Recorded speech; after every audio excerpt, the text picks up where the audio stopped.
नमस्कार, आदाब, सत श्री अकाल, जय भीम, जोहार। मेरा नाम है नवीन कुमार।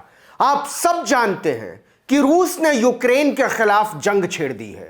रूसी सेना के टैंक यूक्रेन की राजधानी कीव तक पहुंच गए हैं। पूरे यूक्रेन में भगदड़ मची हुई है।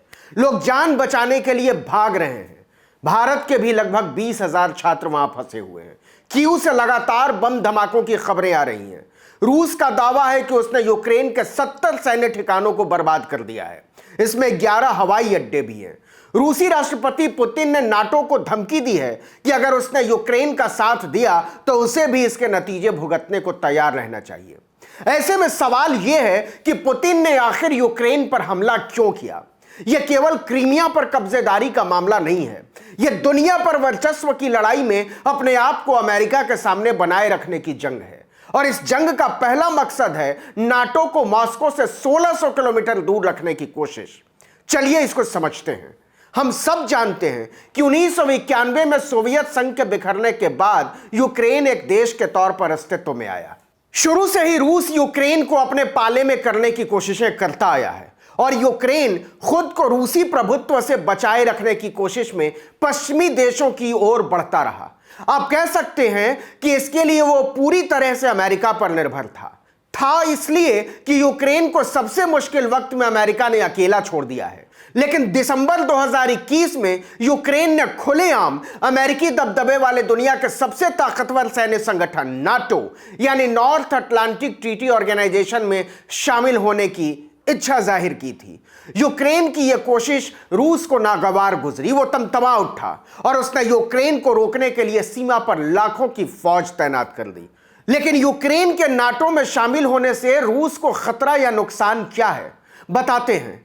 दरअसल यूक्रेन की रूस के साथ 2200 किलोमीटर से ज्यादा लंबी सीमा है। अगर यूक्रेन नाटो से जुड़ता है तो नाटो की सेनाएं यूक्रेन के बहाने रूसी सीमा तक बहुत करीब पहुंच जाएंगी। मतलब रूस की राजधानी मॉस्को से नाटो केवल 640 किलोमीटर दूर रह जाएगा। अभी यह दूरी लगभग 1600 किलोमीटर है। देखिए कि अमेरिका भी अपनी हरकत से बाज नहीं आ रहा है। सोवियत संघ के टूटने के बाद 15 से ज्यादा यूरोपीय देश नाटो में शामिल हो चुके हैं। इनमें से 3 देश वो हैं जो सोवियत संघ से अलग हुए थे, एस्टोनिया, लातविया और लिथुआनिया। इन तीनों देशों में हजारों की संख्या में नाटो और अमेरिकी सैनिक तैनात हैं। तीनों ही देशों की सीमाएं रूस से लगती हैं, लेकिन रूस से लगती यूक्रेन की सीमा इन तीनों से लंबी है। इसलिए रूस ने साफ कह दिया है कि उसकी सेनाएं तब तक पीछे नहीं हटेंगी जब तक यूक्रेन इस बात की गारंटी नहीं दे देता कि वो नाटो में कभी शामिल नहीं होगा। वैसे तो नाटो में अमेरिका, ब्रिटेन, फ्रांस और कई यूरोपीय देश समेत 30 देश शामिल हैं, लेकिन रूस का एतराज यूक्रेन को लेकर है। वो मानता है कि यह उसकी आंतरिक सुरक्षा से जुड़ा सवाल है और उसे अपनी हिफाजत का पूरा हक है। रूस की मांग है कि नाटो 1997 से पहले वाली स्थिति में लौट जाए, यानी उसने यूरोप में जो सैन्य ठिकाने बनाए हैं उन्हें हटा ले। लेकिन नाटो सेनाएं रूस के आगे झुकने को तैयार नहीं हैं। इसका मतलब होगा 1945 से 1990 तक 45 साल चले शीत युद्ध में उसे जो भी हासिल हुआ है उसे गंवा देना। अब रूस का खेल समझिए। यूरोप अपनी तेल और गैस की जरूरतों के लिए काफी हद तक रूस पर निर्भर है। यही वजह है कि नाटो के कई सदस्य देश जैसे फ्रांस, ब्रिटेन, जर्मनी यूक्रेन को लेकर रूस के खिलाफ जुबानी आक्रामकता तो दिखा रहे हैं, लेकिन उस पर कड़े प्रतिबंध नहीं लगा पा रहे, लगा पाएंगे भी नहीं। रूस इस विवाद से इन यूरोपीय देशों को अपनी ताकत का एहसास कराना चाहता है और बहुत हद तक इसमें सफल होता हुआ नजर आ रहा है। देखिए कि दुनिया के कच्चे तेल के उत्पादन में रूस की हिस्सेदारी 13% है। दुनिया के तेल और गैस का करीब 30% हिस्सा रूस से आता है। यूरोप की जरूरतों का 30% कच्चा तेल और 40% गैस रूस से आता है। यूक्रेन संकट के चलते कच्चे तेल की कीमतें $100 प्रति बैरल तक पहुंच गई हैं, जो सितंबर 2014 के बाद से सबसे ज्यादा है।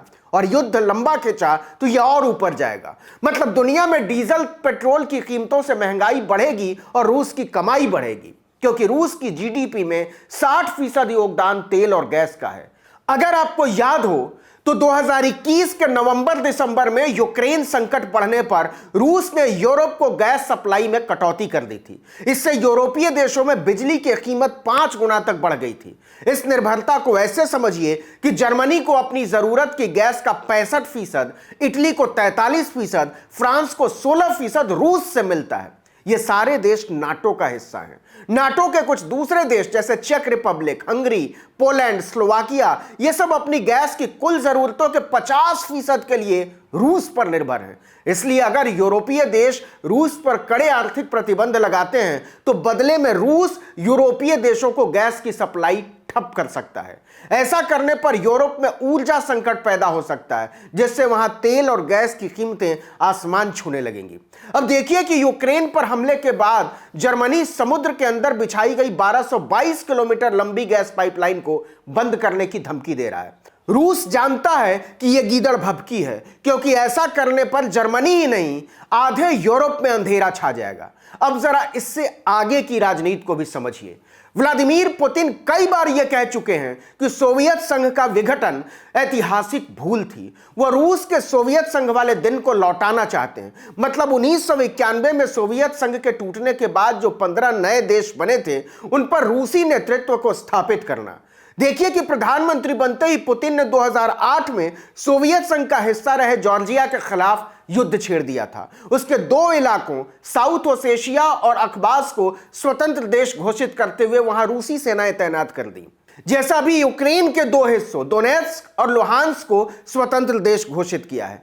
पुतिन ने ऐसा ही 2014 में यूक्रेन में ही किया, जब उन्होंने 1954 से ही यूक्रेन का हिस्सा रहे क्रीमिया पर हमला करते हुए कब्जा कर लिया था। 2015 में अपने एक भाषण में पुतिन ने यूक्रेन को रूस का मुकुट कहा था। यूक्रेन का पड़ोसी देश बेलारूस अपनी आर्थिक और सैन्य जरूरतों के लिए पूरी तरह रूस पर निर्भर है। रूस ने हाल ही में बेलारूस को 470 अरब रुपए का लोन दिया है। वहां रूस की कठपुतली अलेक्जेंडर लुकाशेंको राष्ट्रपति हैं। किसी भी समय बेलारूस का रूस में विलय हो सकता है, ऐसा लोग कहते हैं। लेकिन मामला इतना ही नहीं है। रूस में पुतिन की लोकप्रियता लगातार नीचे गिरी है। वो 1999 में बोरिस येल्सिन के पद छोड़ने के बाद से ही लगातार रूस की सत्ता पर काबिज हैं। अपनी सत्ता बनाए रखने के लिए उन्होंने संविधान में मनमाने बदलाव किए और चुनावों में धांधली की। 2021 में उन्होंने अपने प्रमुख विरोधी नेता एलेक्सी नावल्नी को 3.5 साल के लिए जेल भिजवा दिया था। देखिए कि तमाम कोशिशों के बावजूद पुतिन की लोकप्रियता 1 दशक के न्यूनतम स्तर पर है।